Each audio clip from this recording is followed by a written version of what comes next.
আসসালামু আলাইকুম প্রিয় বন্ধুরা, আর একটি ভিডিও নিয়ে আপনাদের মাঝে হাজির হয়ে গেছি। আমি একটা বিষয় অনেকক্ষণ চিন্তা করলাম যে আমাদের সমাজে ধনী এবং গরিব উভয়ের কিন্তু বসবাস।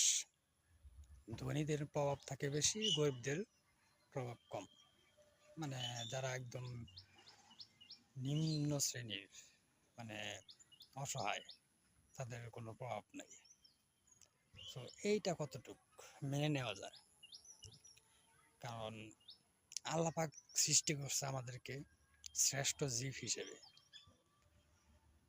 এখানে ধনীদের তো মানে এভাবে মার্ক করে দেয় নাই যে তোমার ক্ষমতা বিশাল থাকবে, আর গরিবদের তো এরকম মার্ক করে দেয় না যে তোমার ক্ষমতা একবারই থাকবে না। সো ক্ষমতাটা তো কেন?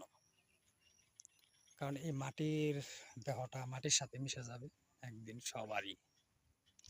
তো আমি চাই যে আসুন, সমাজে যারা আছে তারা একে অপরের সাথে কাঁধে কাঁধ মিলিয়ে চলি, এবং আমরা যারা মানে বড়লোক, মানে অনেক টাকা পয়সা আছে না, ওখান থেকে অল্প কিছু পরিমাণ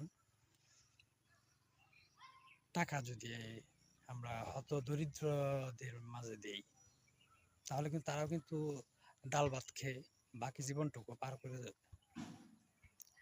তো তাহলে সমাজে একটা সুন্দর পরিবেশ সৃষ্টি হবে, এবং মানে পৃথিবীটা মানে সুন্দর হয়ে যাবে। তো আসুন, অন্ধকার থেকে সবাই আলোর দিকে ফিরে যাই। তো সবাইকে ধন্যবাদ।